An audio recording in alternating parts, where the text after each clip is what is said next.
If you are wondering if you can use Gemini on the cover screen on the Samsung Galaxy Z Flip 8, then the answer is yes. You should be able to easily use Gemini using the cover screen. So usually over here, in order to start using Gemini, you can just press and hold the power button. So by default, the Gemini digital assistant is assigned to the power button. You can press and hold it. The power button, of course, to activate Gemini straight away. So this is how it looks like. And then, of course, you can keep saying things out loud or just ask Gemini anything to get the answer back. But if you wish to have the Gemini app on the cover screen, then most likely you will have to scroll all the way down in the app drawer of the cover screen. And here we will find an information that we need to install Multistar to have access to more apps. So we're going to tap on Add Apps over here, and then install the Multistar app.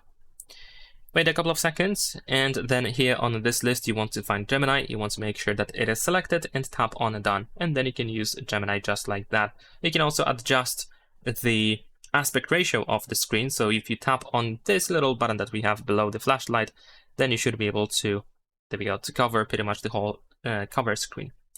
And that's it. Leave a like and subscribe.